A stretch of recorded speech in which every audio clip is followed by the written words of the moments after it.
Hello, everyone. It is so good to be with you again, and we're so grateful that you're taking some time to spend with us. This is the BAG, and we are so proud to be on. This is our 15th episode and going strong. So, thank you for helping us to stay on the air. Very excited about that. My name is Luana Parker, and I am the host of the BAG show. And today we have a really special guest. I'm excited about her. This woman has written 4 books. And today she's going to share with us not only about her 4 books, but some of the pitfalls you can run into when you're out there trying to get your book published. So pay careful attention. In fact, if you haven't gotten your pen and pencil yet, go get it so you can take some notes because what she has to say is going to be truly valuable. So again, this is Luana Parker, and I'm always available for whenever you need me. You can reach me by emailing me at lwrepark@gmail.com or call me 916-698-0839. Okay, so let's get on with the show. Our guest today is none other than Brenda Hardwick. And as I said, she is the author of 4 books. And I am happy to say that I purchased her book, Allowing the Magic, Allowing the Miracle. So I am excited to hear what she has to say. So Brenda, tell us, what got you into writing books? Well, Luana, first, thank you for having me on your show. I appreciate you for that. I started writing when I was around the age of 10. My father was a published author, a self-published author of poetry, and he encouraged all of us to write. And I started writing poetry, and in high school got bitten by the fantasy bug and started writing fantasy at that point. And 2 of the books I've published are fantasy, and 2 are more self-help and body, mind, spirit. The reason I write is because the stories I have to tell, I feel they're entertaining, and the self-help and body, mind, spirit is information I think that all of us need, one way or another, especially in these times. Yes, we need all the positive help that we can get. Yeah. So you said you felt you had to. I know sometimes authors say their characters or whatever it is that they want to write about, it gets in their head, and until they put it on paper, it won't leave them alone. Did you have that? Did you have that type of feeling? Well, yes. When I'm writing the fantasy books, the characters, they have lives of their own, and they do talk to me. You know, I am what they call a pantser, meaning I write by the seat of my pants. I don't do an outline, and I don't have a, well, once I do this, it's going to, that's not the way it flows. The characters tell me what's going to be next. Prior to computers, I had little notebooks, and when sticky notes came around, I had sticky notes where I would jot down this or jot down that, because I would be in class or in a meeting or working, and one of them would speak up and say, that needs to go in the book. Or I would do it, but this is how it should be done. And I'd have to write that down so I could work it into the story later. And I am the kind of writer that once I put it down on paper or on computer, and it doesn't matter what I'm writing, whether I'm doing the nonfiction or the fiction, once I write it, it is not in my head anymore. I think it's a good thing because that gives room for other stuff, but it also means that, here's a note, as a writer, you want to make sure you back up your stuff and don't just back it up in one place, and every once in a while print it out on paper so you have it in case everything else goes dead. You have to have your backup. I almost lost the Conductor, the second book in the fantasy series. I had written all the way up to chapter 17, and my computer just blew up. Oh my gosh. And I, you know, this is covering the gray. Because that will age you quicker than anything. And I had a very nice technician, an Apple technician, who was able to find the whole manuscript and cover it for me. I was able to dig and find 8 chapters, and as quick as I found, I printed it out, so I had it. But that's a good point. I hadn't thought about that. I backed stuff up on 2 or 3 different external drives, and I have it up on Google, you know, and Dropbox. But you're right; it should be printed, because if everything was to go down, at least you I have have nothing. Yes, yes. I try and keep at least, you know, every few chapters printed out so you have it. Because if nothing else, you can at least go back and treat it like an edit and rekey it. And that helped with the very first fantasy book, because that book took me 25 years to write. Oh, wow. Well, I can't say anything. I've had things in my head that have taken me probably longer than that, because I was afraid to write. My point in saying that is that it doesn't matter how long it takes you, as long as you do it. You know, if all you do is talk about writing the book, it's not going to get done. Exactly. But if you start it, and, you know, over that 25 years, I work on it a little bit and then wouldn't touch it, and work on it a little bit and then wouldn't touch it. And at one point, you know, when the viruses were running rampant and blowing computers up and killing software, I lost the book, but I had the 8 chapters in paper. So I was able to rewrite it. And in doing that and rekeying it, it got better. So that was okay. I counted that as the first edit. Great. Well, before we go any further, I understand when you decided to publish your book, you ran into some problems. Could you share that with our audience? Because many of them have asked me, should I self-publish, or should I go through one of those groups, or join one of the book compilations? I'm okay with book compilations. I'm in 6 of those, so that doesn't bother me. But I am leery of some of these other vanity press. So could you share with us what happened to you? Sure. When I was ready to publish, I sent it out to a couple of publishing houses. And don't mention names, please. We don't want to get sued. No, I know. No, I sent it out to several, and I sent it to one because I had, with the first 3 chapters, way back in 1993, I won 2nd place in Rocky Mountain Fiction Writers Contest. Okay, highly recommended if you write fiction. Congratulations. Thank you. But I did that. I took 2nd place, and then nothing for 25 years. The editor that read it said, please send it to me. Well, I'm sure she didn't think it would take me 25 years to do that, but I did. And she didn't say it was bad. She said that she just didn't know how she could sell it. Understandable. So I'm trying to decide, well, do I send it out to some more? And I sent it to a couple of others. I sent it to an agent, and got some rejections. Well, I was operating under the feeling that it took me 25 years to write it. I didn't have 25 years to get it published. And I answered an ad for a free book. And in response, I got an email and a phone call asking me, do you have a manuscript ready to publish? And I said, yes. The original price they gave me, I thought, you know, I can do that. And so I paid the money and sent the manuscript.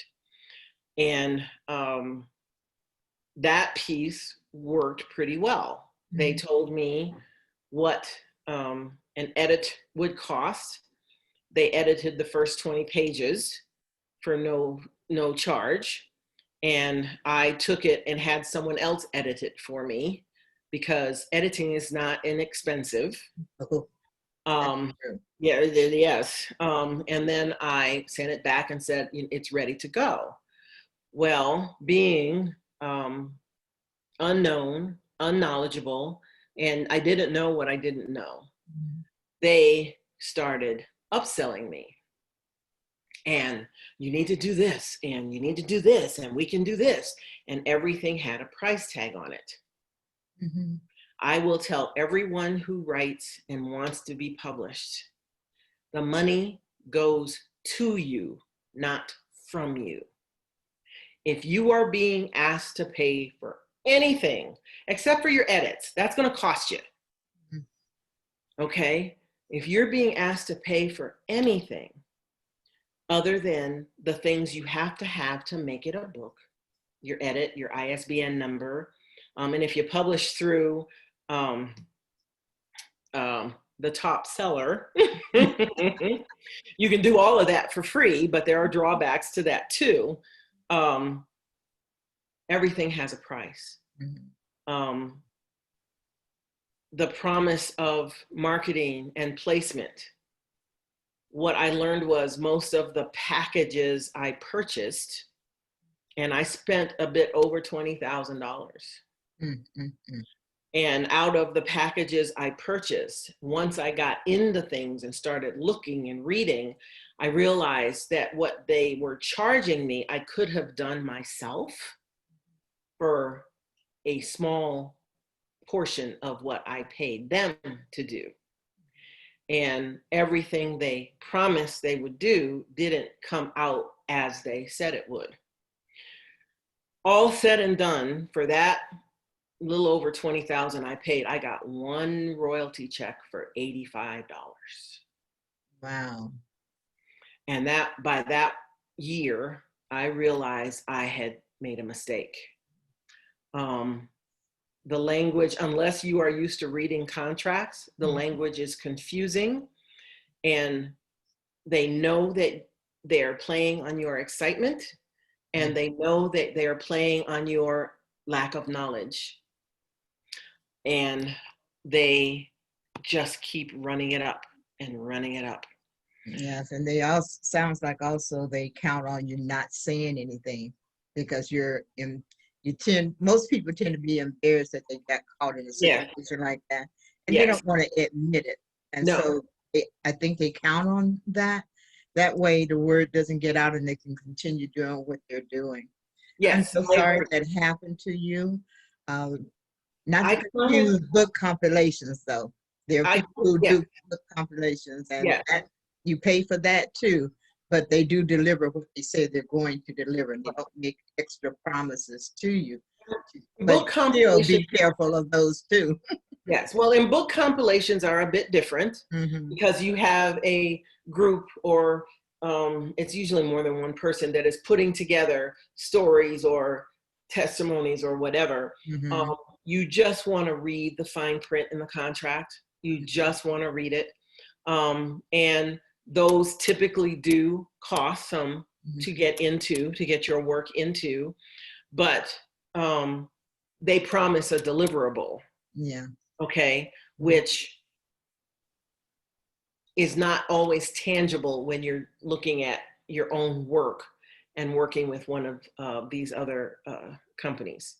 Right. And the other thing is, whatever they tell you it's going to cost you up front, that's all it's going to cost you. They're not going to come back and piecemeal you. Oh, we have to do this, so it's going to cost you this additional. Yes. That's the great thing about book compilations. And I recommend it to people if you don't know what you're doing and you just want to get a book out there and you don't feel you have enough to fill a complete book, then that's a way to get started. Yes. And I'm saying this because that's what I did. Yes. And I know many others who have done that. Yes, I know many other writers, authors who have done that, and it has gone well for them. I know whether it's fiction or nonfiction, there's always someone that's looking for stories, and they put them together and they put the book out, and those books do really well. Yeah. It depends on you and what you're ready for, and what you want to do. Right. And like everything, you got to be careful. Like Absolutely. this, you say, make sure you understand the fine print so you're not surprised. Well, Yes. again, I'm sorry that happened to you.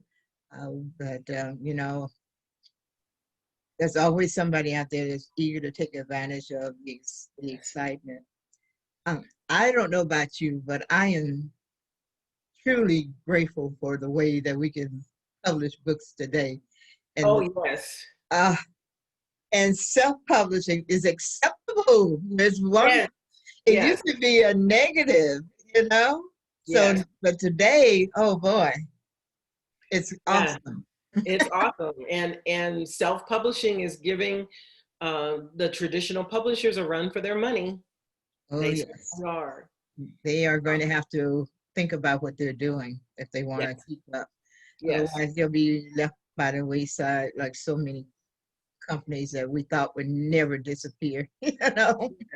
So, Absolutely. anyway, so do you happen to have copies of your books that you could show us? I do. I've got copies of the last two I published. So, okay. Ah, that's the one I just Yeah, purchased. this is Allowing the Magic, Allowing the Miracles, a Blueprint for Ascension. Mm-hmm. This is a body, mind, spirit book. Tells you how to handle the changes that we are going through, both on personal and as a society level. Mm-hmm. My other job, I am a healer, Mm-hmm. and I work with angels, and that's where this, the idea of this and the information in it came from, and a lot of my own experience. Okay. It's a small book. It's not very big, Mm-hmm. and each chapter has an exercise in it to help you with dealing with the changes in the energies around you. Okay. So what made you decide you want to write that? You know, um, I was urged to write it from my guides, Mm-hmm. and the angels. And I had a client, because I work the metaphysical affairs, Mm-hmm. and I had a client ask me if what I was telling her to do was written down somewhere. And I said, well, no, not at this time. And shortly after that, I heard, well, when are you going to write it down? Okay, I guess I'm going to do this. Oh, wow, yes. I've heard that in my head too. Yes. Yeah. When are you going to do it? Okay. Yeah. So I did it. And And you got a little surprise about this one, didn't you? I did. Tell us Just about it. days ago, I learned that this book, I won an award in it was a Pinnacle Book Award in the Body, Mind, Spirit category. All right. So I don't have my little stickers yet, but I'll have them soon. But yes, so this book won an award, and I'm so, it means that of the 4 books I've written, 3 of them have won awards. So Oh, I'm very blessed and grateful that that is so. that is wonderful. Thank you. Mhm. Now, the Oh, fantasy, this is the other book. This is The Conductor. It is book 2 of The Circle. And the story follows, there are 12 shop owners spread across the United States who came over and they were chosen for their gifts and came over on slave ships. mhm.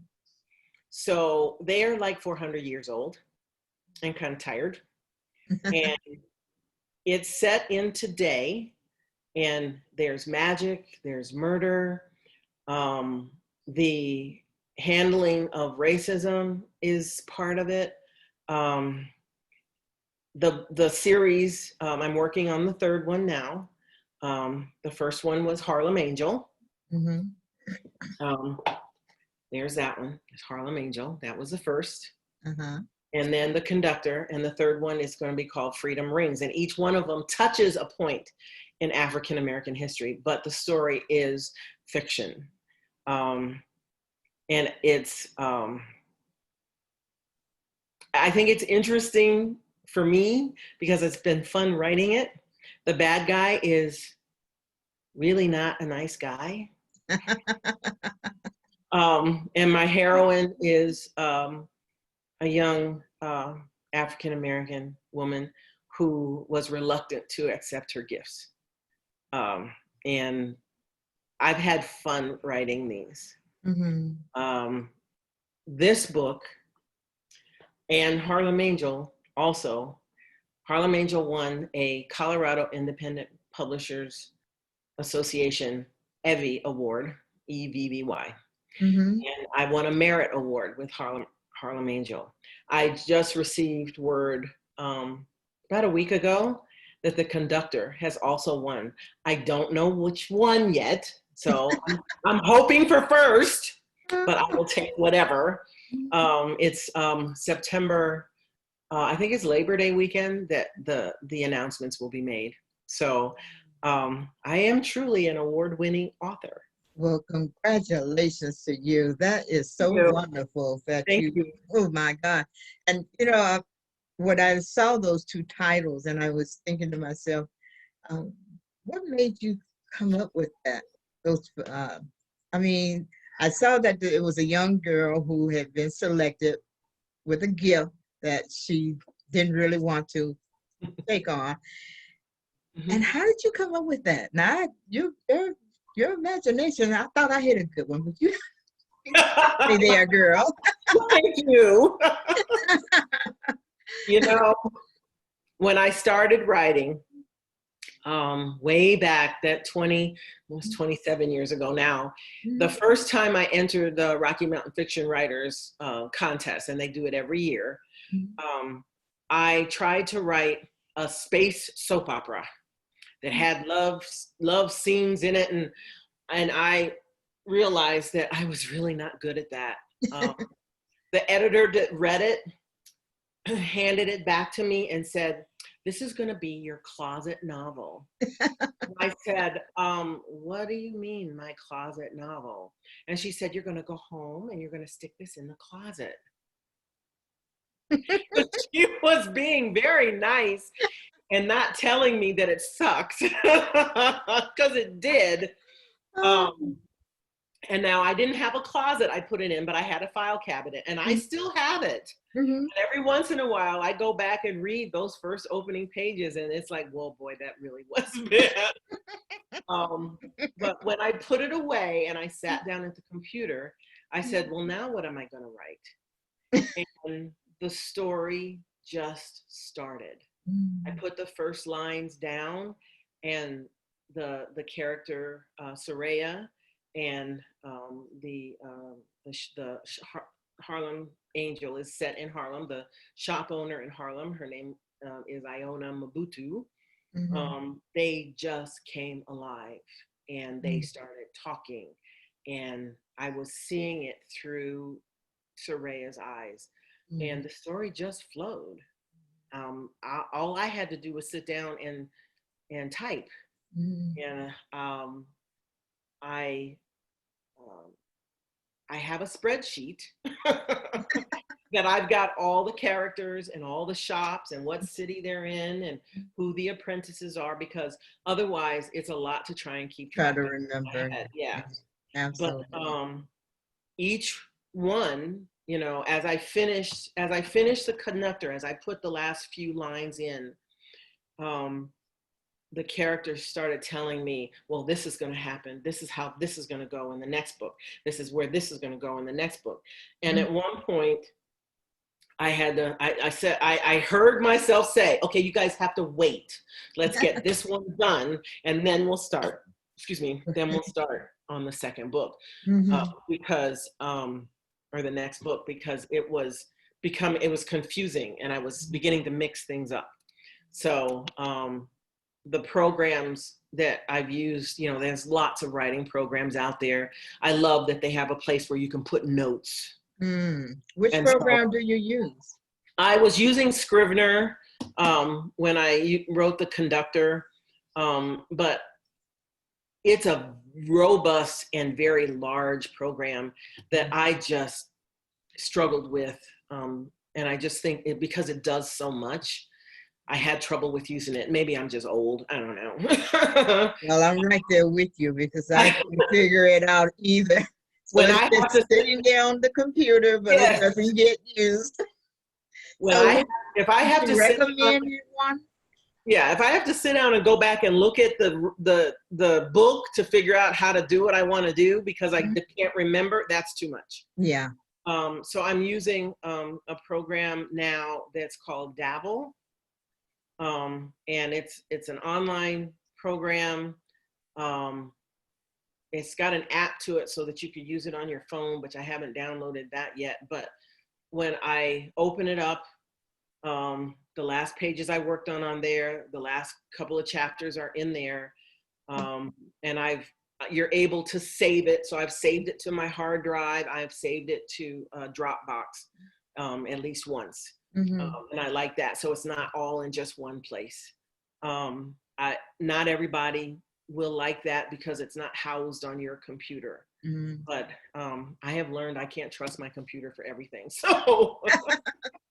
Well, do me a favor and put that name in the chat box, and Okay. I'll put it on the Facebook when I post the program. Okay. Because there's going to be somebody who's going to say, "What did she say the name of that program?"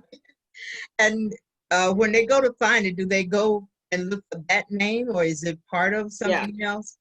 No, if they just look up Dabble, Dabble, if they Google it, it should come up. And I mean, it costs something. It's costing me an amount per month. Scrivener was, I got that on sale, so it was less than $100. But the programs that do what you need them to do, they're not cheap. Yeah. But they work. And I wanted something, because what I have found it's difficult is when you're publishing your book, and I self-publish my books right now, eventually if I get a traditional publisher, we can talk, we'll see. Yeah. But hey, I heard if you sell a certain number, they'll come to you and ask, and they publish that book for you. That's right. So but that's great. I've learned that when especially publishing your ebooks, every site has a different format they want. Amazon uses this format. Ingram uses a different one. Kobe uses, so you have to be able to transfer the document into those formats. That's not always easy. So if the program you're using to type it into does it, that makes it easier. And Word, I don't trust Word. It's good to work on little things, but I have a history with it. So I don't trust that one. Pages is the Mac program. It's okay. I just, It feels better with Dabble. Feels better with Dabble. I like the way it breaks it up by chapter, but it's all in, it's all in one project. And Scrivener, is it easy to upload that to, let's say, Amazon or any of the others? I have not tried it yet. I found it just as I was starting the third book. So I don't know that, but the person that I heard it from is another writer in my critique group, and she swears by it. So, okay. Yeah. Okay. Well, word of mouth is always the best. Absolutely. Hearing it from somebody who's using it. Yes. And for our audience, I want to let you know that you can purchase Brenda's books over at Amazon.com. So please hurry on over there and order your copy. You can have it. Or if you'd like an autographed copy, you can order it from my website. Give them your website. BrendaHardwickAuthor.com. Great. You've heard it from her. You want an autographed copy, then go over to her website and order it from her there. Otherwise, if you're looking for the easy way, then you can always go to Amazon. But You might find something extra special over there. You never know. You know, maybe she can put you on a list, and when her new book come out, she can notify you about it. That's always a plus. That's right. So, That, Brenda, do you have any final words that you would like to share with the audience today? Been a real pleasure having you on here. well, thank you. I would encourage anyone that wants to write to just write. And it doesn't matter whether you use pen and paper, a computer, a typewriter, just get the words down and share it. Let others read your work so that you can hear, one, if they understand what you're trying to say, two, if they don't understand, because that's important, and three, being an author means you have to have thick skin. You have to be willing to understand that not everybody's going to like what you write and not everybody's going to get it. But that doesn't mean that you shouldn't write it. Absolutely. Thank you so much. It's one of the things I tell people. Everything you write is not for everybody. If they That's don't right. like it, it wasn't meant for them. That's Just right. keep on going. So again, thank you so much for being on the show today, and I hope that you will come back again sometime, especially when you complete that third book. We want to hear about that. Well, thank you. I So would as love we, to. Thank you. oh, great. As we say every week, if you're thinking about writing, Brenda just said it, get out there and do it anyway. I discovered this week when I had something on my mind and I wasn't in the mood to type or to use pen and pencil, which sometimes I find really easy and quick. I actually got out my recorder and recorded because I didn't want to lose the thought that was in my head. And I found that worked pretty good. So who knows? I may do that more often and just have it transcribed. So there's no excuse for not writing today. Amazon and Barnes and Noble and so many of these other self-publishing companies have made it really easy for you. Personally, I highly recommend Amazon, okay? Go over there and get your book published and get it out there. Every one of you have a story to share and somebody is waiting to hear it. So please get that pen and paper, the typewriter, the computer, or a recorder and get it out there.